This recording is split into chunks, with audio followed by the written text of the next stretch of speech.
And let's jump into a question about grammar study. Because Jamie asks, is studying grammar inevitable? Another pretty long question, so I'm going to summarize it. But they're asking if it is truly essential to study grammar if you want to speak a language well. So beyond to B2-ish level, beyond just basic conversations. And if you've only learned through input is the sort of caveat here. If you've only learned through input, do you have to study grammar at some point? Do you need to study grammar in order to not directly translate things and to learn about these nuances and that kind of thing?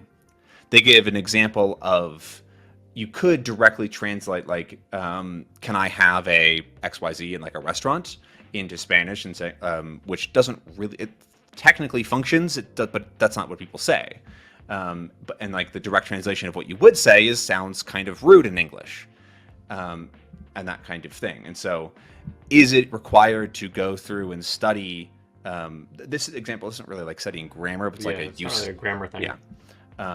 But I think the question actually applies to study in general, which is why I'm bringing it up after this next one. Is it inevitable? Do you have to do it in order to reach a high level of fluency in the language? I mean, in the example that they give, that's something that you can pick up through context if you've just been in that situation enough.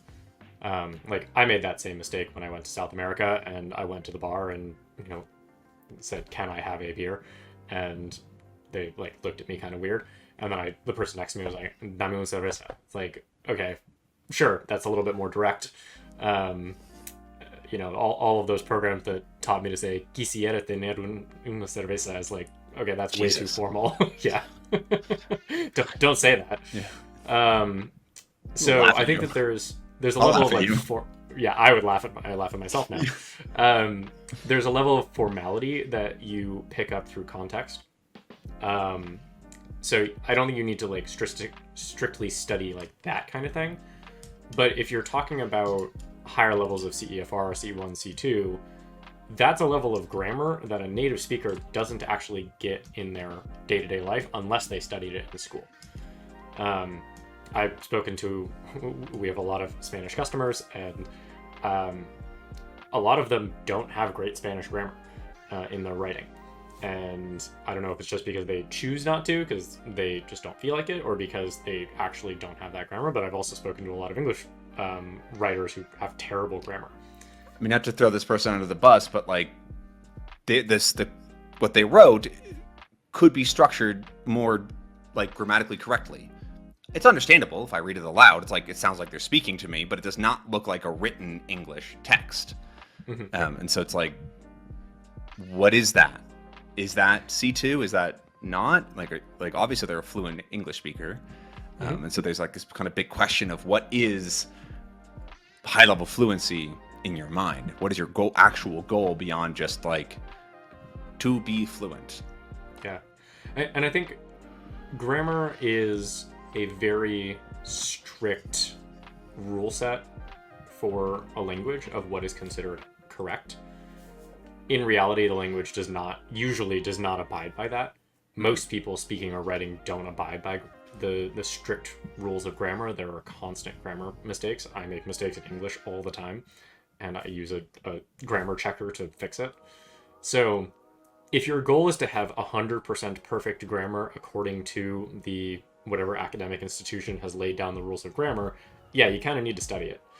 You don't even kind of, you need to study it. Yeah, you 100% need to study it. It doesn't matter if you're a native or not. Don't beat around the bush. You need to study it. Yeah.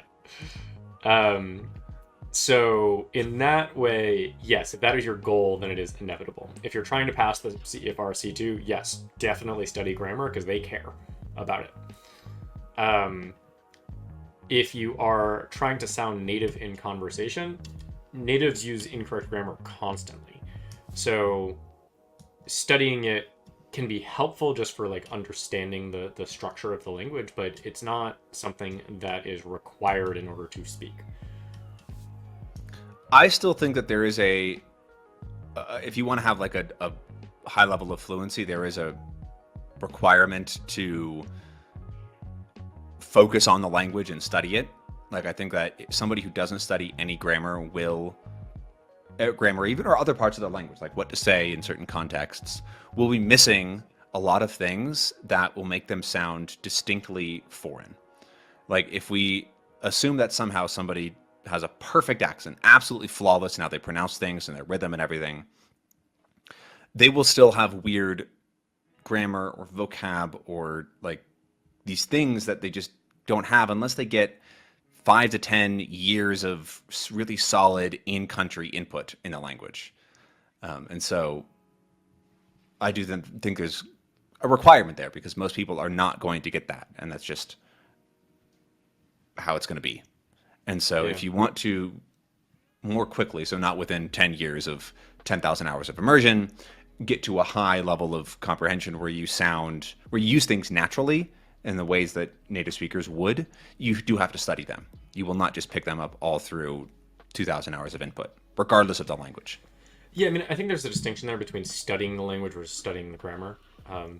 Like going back to like Ajat and Katz, he had this premise that grammar is flat, where what we often do with grammar is we look for patterns that apply across different things, and his premise was no, every sentence and every conjugation is its own word and needs to be studied and practiced independently. Don't think about them in terms of, there's this root word and then all of these derived conjugations. Think about every single conjugation as its own word and sentence mine that specific conjugation repeatedly so that you can get experience with every single one of them as it's being used and the way that it's used in context. And I do think that that's sort of an alternative to studying grammar where you just study the language as though it is flat. Mm-hmm. But it's still hard to study. Right. That I think that's closer than like there's pure patterns that can be boiled down to 10 pages. But there is a certain amount of like where a native speaker can create a new thing that's never been said before, or they can create new words, for example, that follow certain patterns. Things even will change linguistically, they'll change to match new patterns because native speakers understand these patterns, and so they change things that used to be different to match these patterns. We have a couple of things like that in American English with the past tense of dove, or of dive rather, to be dove rather than dived, because it matches better with drive, drove, and we just sort of picked up that pattern and we did that. That is something that has changed because of our sort of pattern recognition on a relatively rare word. But it's definitely somewhere closer to that, where there are a lot more like weird exceptions. You have to understand that in this case, you just do this thing, even though it's not logical. And so there's a certain amount of study that I think is required. But yeah, anyways, we're saying the same So I thing. know this happened yesterday. I was reading something that said drug, as in dragged past tense. And I'd never seen drug, or I obviously understood it, but I guess I'd never seen drag past tense as drug. I've always seen it as dragged. I've definitely heard that. Okay. I think it's more common in speech, but I've definitely heard, probably even used that actually. I drug them out here, but it's weird, right? Yeah. Yeah.